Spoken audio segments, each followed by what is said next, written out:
Sebetulnya Yesus itu bawa apa sih? Iya. Yesus itu bawa apa? Kitabnya mana? Orang Islam itu salah.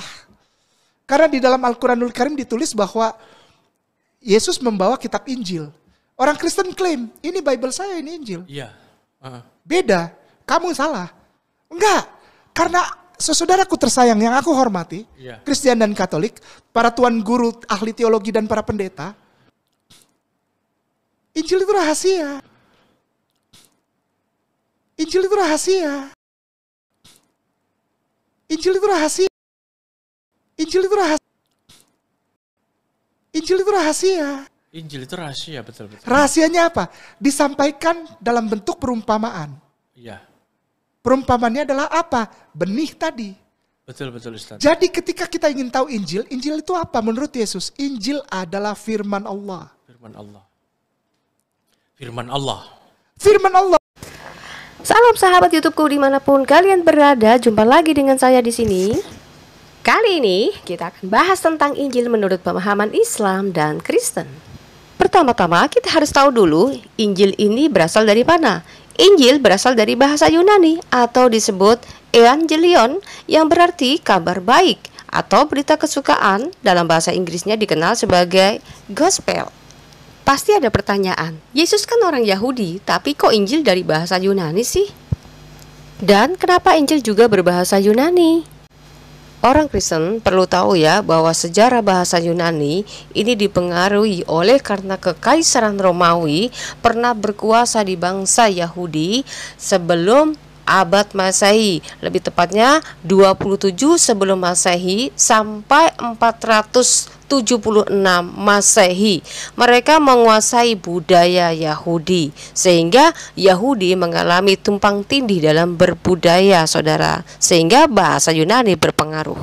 Tentang sejarah bahasa Yunani kita bisa melihat dalam Kisah Para Rasul 6 ayat 1. Pada masa itu, ketika jumlah murid makin bertambah, timbullah sungut-sungut di antara orang-orang Yahudi yang berbahasa Yunani terhadap orang-orang Ibrani karena pembagian kepada janda-janda mereka diabaikan dalam pelayanan sehari-hari. Nah, dari situlah awal mula sejarah kenapa bahasa Yunani mempengaruhi bangsa Yahudi sehingga Injil pun berbahasa Yunani.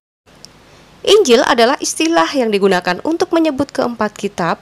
Pertama dalam Alkitab Perjanjian Baru menurut kekristenan.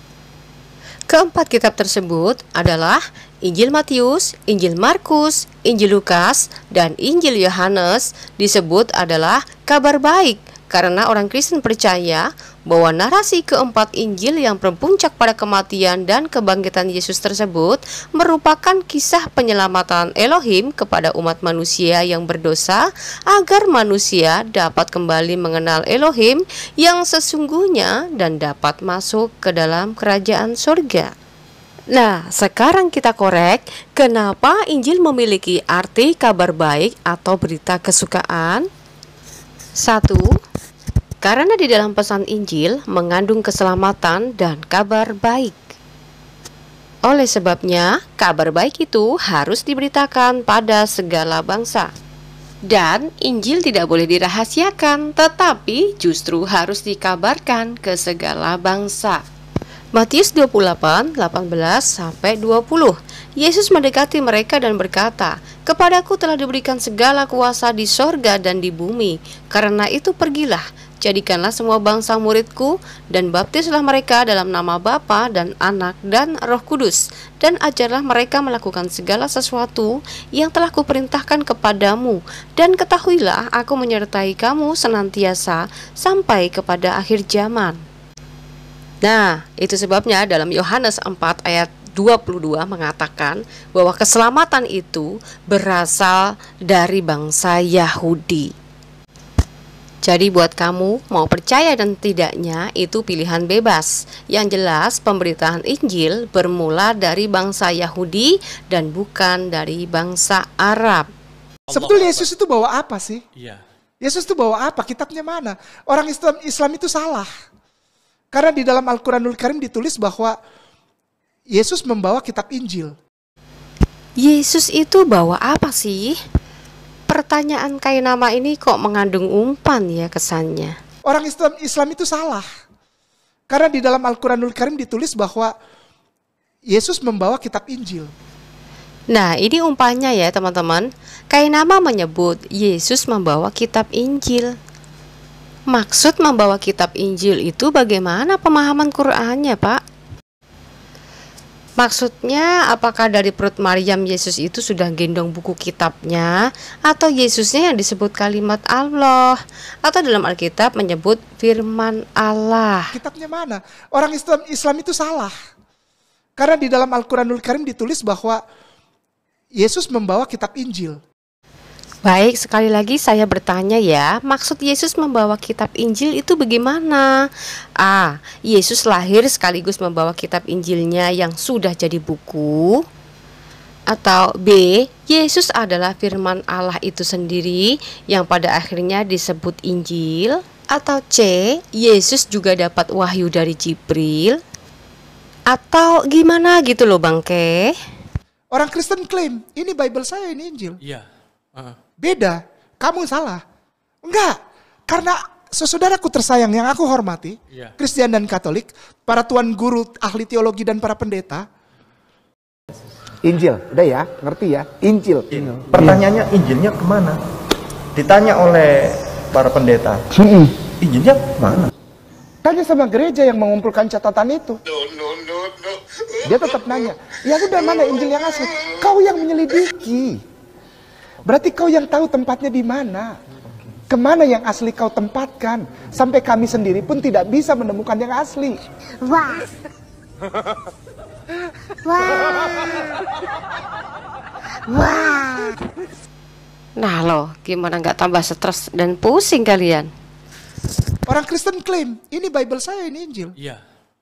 Beda, kamu salah. Pertanyaannya Injilnya kemana? Ditanya oleh para pendeta.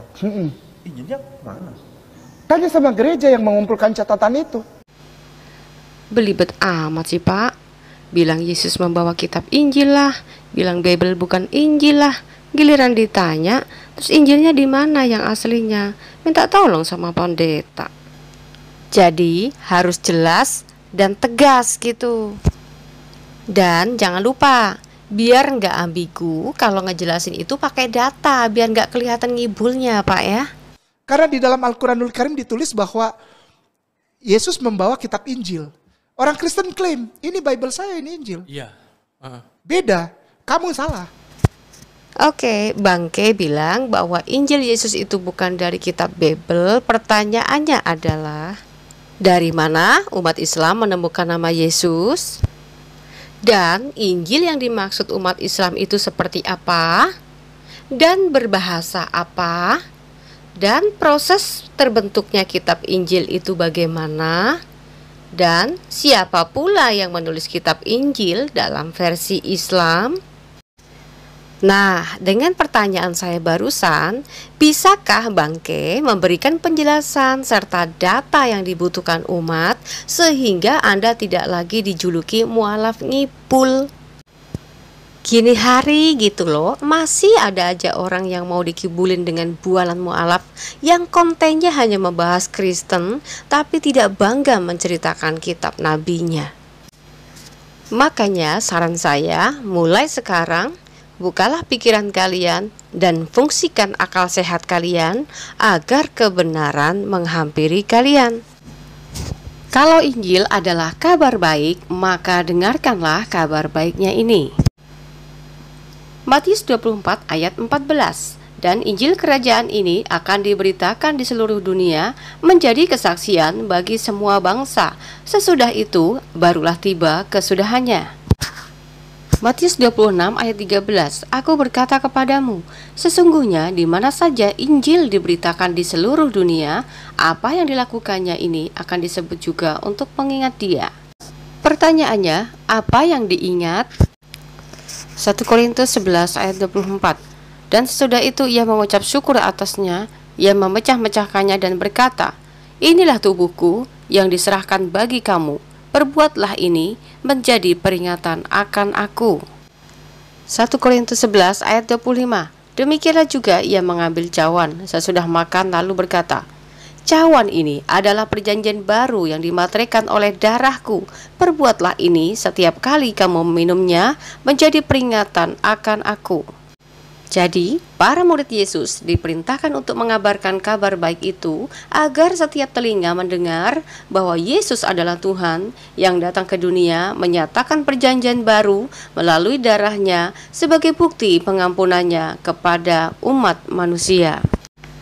Tetapi apabila ada ajaran yang mengatasnamakan Yesus tetapi malah justru menolak dan menyangkal darahnya sebagai penebus dosa, maka akan mengalami kebinasaan yang kekal selama-lamanya.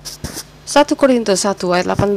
Sebab pemberitaan tentang salib memang adalah kebodohan bagi mereka yang akan binasa, tetapi bagi kita yang diselamatkan, pemberitaan itu adalah kekuatan Allah. Injil itu rahasia. Injil itu rahasia, betul-betul. Rahasianya apa? Disampaikan dalam bentuk perumpamaan. Yesus berkata dalam Matius 13 ayat 13, itulah sebabnya aku berkata-kata dalam perumpamaan kepada mereka, karena sekalipun melihat, mereka tidak melihat, dan sekalipun mendengar, mereka tidak mendengar dan tidak mengerti. Yuk, mana nih muslim yang paham kata perumpamaan Yesus? Baca nih kalimat Yesusnya ya. Matius 15 ayat 24, jawab Yesus, aku diutus hanya kepada domba-domba yang hilang dari umat Israel. Banyak teman-teman muslim yang mengatakan, Yesus kok kasar ya nyebut pengikutnya domba. Makanya banyak orang yang malas untuk berpikir tapi lebih cepat mengumpat. Dalam Alkitab ada kata kiasan gembala, domba, serigala, gandum, ilalang, dan lain sebagainya. Tujuan Yesus memakai perumpamaan ini agar setiap kalimat atau firman yang keluar dari mulutnya tidaklah sia-sia, tetapi akan memberikan nasihat ajaib dan pengajaran yang benar, atau lebih tepatnya bisa lebih bermakna dan tepat sasaran. Contoh dalam Matius 7 ayat 15 ini, waspadalah terhadap nabi-nabi palsu yang datang kepadamu dengan menyamar seperti domba, tetapi sesungguhnya mereka adalah serigala yang buas.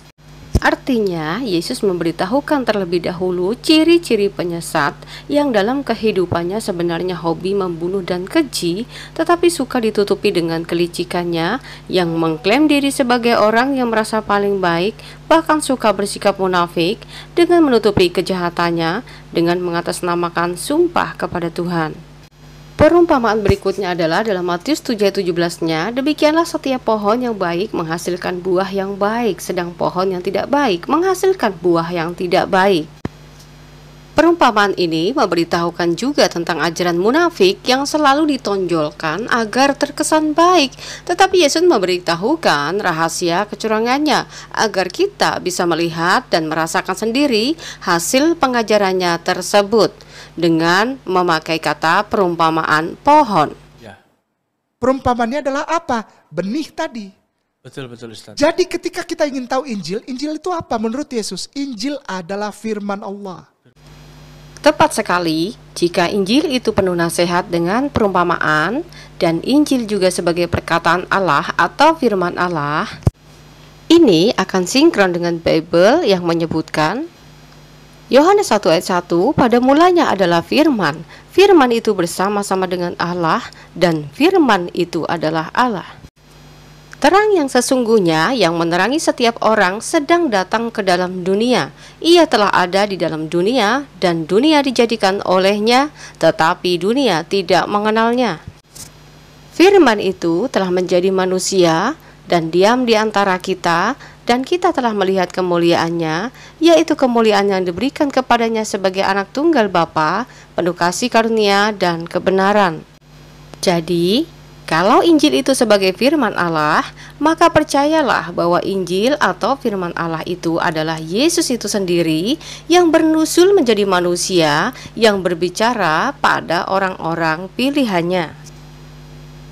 Jadi bukan keterangan ambigu muslim yang selalu bilang Yesus itu bawa kitab Injil, tapi nggak ngerti proses bawanya seperti apa, atau proses jadinya seperti apa, Atau proses pewahyuannya bagaimana?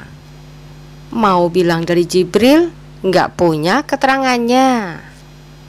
Atau mungkin teman-teman muslim juga akan saya bantu untuk mempertanyakan pada ustadznya.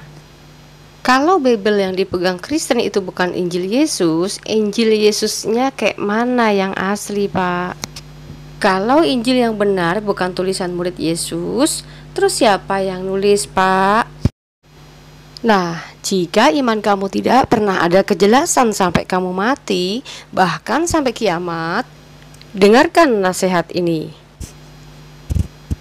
Karena itu rendahkanlah dirimu di bawah tangan Tuhan yang kuat, supaya kamu ditinggikannya pada waktunya. Serahkanlah segala kekhawatiranmu kepadanya, sebab Ia yang memelihara kamu. Sadarlah dan berjaga-jagalah, lawan musuh iblis, berjagalah keliling sama seperti singa yang mengaum-ngaum dan mencari orang yang dapat ditelannya. Jika kamu tidak ingin menyesal dan tidak mendapat jawaban atas imanmu ketika di dunia, maka satu-satunya sumber jawaban hanya di dalam Yesus yang adalah Kristus.